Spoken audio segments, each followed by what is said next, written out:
అదే RTV app వార్తల్ని క్షణాల్లో చదివే అవకాశం ఉంటుంది. ఒక న్యూస్ పేపర్, ఒక టెలివిజన్ ఛానల్ మీ చేతుల్లో ఎప్పుడూ ఉంటాయి. మీడియా మిత్రులందరూ కూడా నమస్కారం.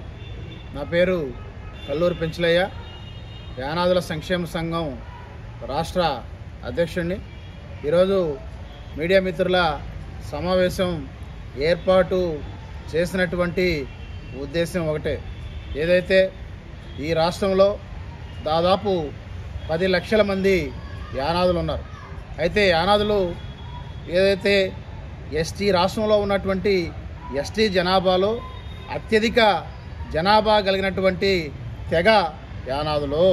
అయితే ఇప్పటికీ యానాదులు అన్ని విధాలా వెనకబడి ఉన్నారు. ఆర్థికంగా, సామాజికంగా, రాజకీయంగా వెనకబడి ఉన్నారు. ఈ నేపథ్యంలో గౌరవ సుప్రీంకోర్టు ఆగస్టులో ఒక జడ్జిమెంట్ ఇచ్చింది. ఏదైతే ఎస్సీ ఎస్టీ వర్గీకరణను రాష్ట్ర ప్రభుత్వాలు చేసుకోవచ్చని చెప్పి ఆ యొక్క సుప్రీంకోర్టు తీర్పులో పేర్కొన్నారు.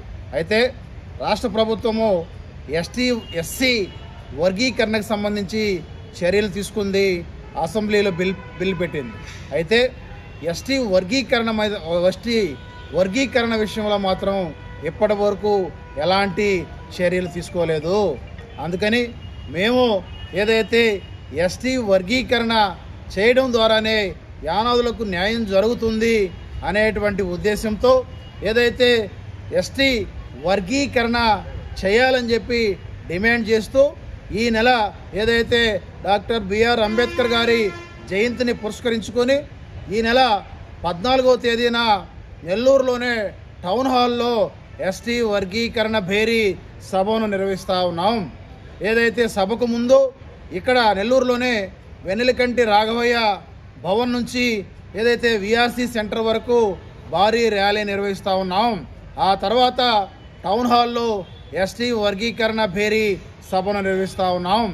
అందుకని మేము ఈ సందర్భంగా ఒకటే విజ్ఞప్తి చేస్తూ ఉన్నాం. ఈ రాష్ట్రంలో ఉన్నటువంటి యానాదులు, యువత, మహిళలు, ఉద్యోగులు పెద్ద ఎత్తున పాల్గొని ఏదైతే ఈ నెల 14వ తేదీన జరిగేటువంటి ఎస్టీ వర్గీకరణ భేరీని జయప్రదం చేయాలని చెప్పి మేము ఈ సందర్భంగా విజ్ఞప్తి చేస్తూ ఉన్నాం. అలాగే ప్రభుత్వాన్ని కూడా మేము ఒకటే కోరుతా ఉన్నాం. అయ్యా, ఏదైతే ఎస్టీలకు సంబంధించి నిధుల వినియోగంలో అన్యాయం జరుగుతూ ఉంది, రాజకీయంగా అన్యాయం జరుగుతూ ఉంది, ఉపాధి పరంగా అన్యాయం జరుగుతూ ఉంది, విద్యా సంస్థల్లో సీట్ల కేటాయింపులో కూడా అన్యాయం జరుగుతూ ఉంది, రాజకీయంగా అన్యాయం జరుగుతూ ఉంది అనేటువంటి విషయాన్ని మేము ఈ సందర్భంగా తెలియజేస్తూ ఏదైతే కూటమి ప్రభుత్వాన్ని ఒకటే డిమాండ్ చేస్తూ ఉన్నాం. మీరు ఎస్సీ వర్గీకరణ చేశారు, దాంతోపాటు ఎస్టీ వర్గీకరణ కూడా చేయాలి. తద్వారా మాత్రమే ఇప్పటికీ అన్ని విధాల వెనుకబడి ఉన్నటువంటి యానాదులకు న్యాయం జరుగుతుందని చెప్పి మేము ఈ సందర్భంగా తెలియజేస్తూ ఎస్టీ వర్గీకరణ భేరీని జయప్రదం చేయాలని చెప్పి మేము కోరుతా ఉన్నాం. విషయాలను కొన్ని ప్రభుత్వం దృష్టికి తీసుకొస్తా ఉన్నాం. ఈ రాష్ట్రంలో ఏదైతే 2011 జనాభా లెక్కల ప్రకారము ఈ రాష్ట్రంలో ఉండేటువంటి గిరిజన జనాభాలో 20% జనాభా యానాదులు ఉన్నారు. ఏదైతే మా లెక్కల ప్రకారము, ప్రస్తుత లెక్కల ప్రకారము 30% మంది గిరిజన జనాభాలో 30% మంది యానాదులు ఉన్నారు. కానీ నిధుల కేటాయింపులో కానీ, నిధుల ఖర్చులో కానీ యానాదులకు అన్యాయం జరుగుతాయి. ఏ విధంగా అంటే ఏదైతే 20% ఈ రాష్ట్రం గిరిజన సంక్షేమ శాఖ బడ్జెట్ 4,000 కోట్లు, 20% జనాభా ఉన్నటువంటి యానాదులకు 800 కోట్లు కేటాయించాలి. కానీ 8 కోట్లు కూడా కేటాయించట్లేదు. మరి ఎట్లా యానాదులు అభివృద్ధి చెందుతారని చెప్పి ఈ ప్రభుత్వాన్ని ప్రశ్నిస్తూ ఉన్నాం. అలాగే రాజకీయంగా యానాదులకు ఇంతవరకు ఒక్కరంటే ఒక్కరు కూడా కనీసం పదవి ఇచ్చినటువంటి దాఖలాలు లేవు.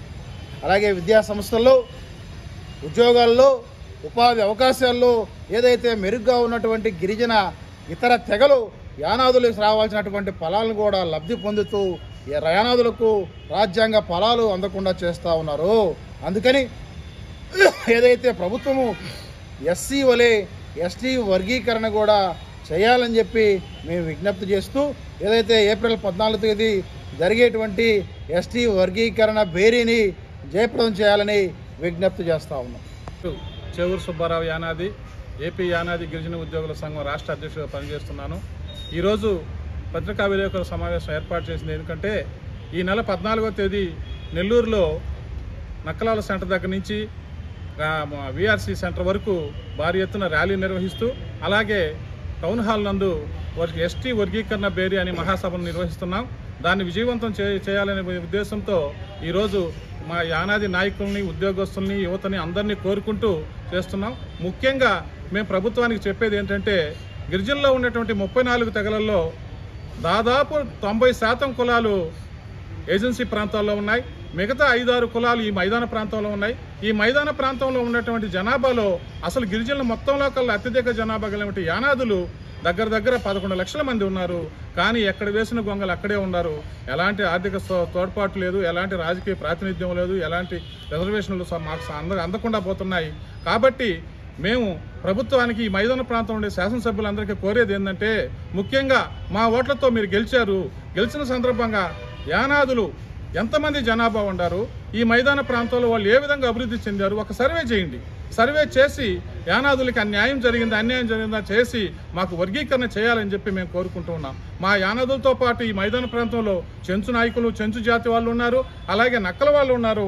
ఈ 3 జాతులు కూడా గిరిజనులు అందరికన్నా వెనుకబడితనంగా ఉన్నారు. కాబట్టి ఈ మైదాన ప్రాంతంలో ఉండే శాసనసభ్యులు అందరూ ప్రభుత్వానికి చెప్పి మా యొక్క న్యాయమైన కోరికను తీర్చి గౌరవం సుప్రీంకోర్టు ఇచ్చినటువంటి తీర్పు మేరకు ఎస్సీ వర్గీకరణతో పాటు ఎస్టీ వర్గీకరణ కూడా చేసి మాకు జిల్లాల వారీగా సర్వే చేసి జిల్లాలో ఎంతమంది యానాదులు ఉన్నారు, చెంచులు ఉన్నారు, నక్కల వాళ్ళు ఉన్నారు, గిరిజన జాతుల్లో ఎవరు అభివృద్ధి చెందారు, ఎవరు అభివృద్ధి చెందలేదు రీసర్వే చేసి మీరు మాకు న్యాయమైన కోరికను మాకు తీర్చాలని చెప్పి కోరుకుంటూ ఈ జరిగేటటువంటి ఎస్టీ వర్గీకరణ పేరుకి మా ఉద్యోగుల సంఘం పూర్తి సంఘీభావం ప్రకటిస్తుందని చెప్పి తెలియజేస్తున్నాం. మరిన్ని వీడియోస్ కోసం ఛానల్ ని సబ్స్క్రైబ్ చేయండి, లేటెస్ట్ అప్డేట్స్ కోసం వాట్సాప్ ఛానల్ ని ఫాలో చేయండి అండ్ లింక్ డిస్క్రిప్షన్ లో ఉంది.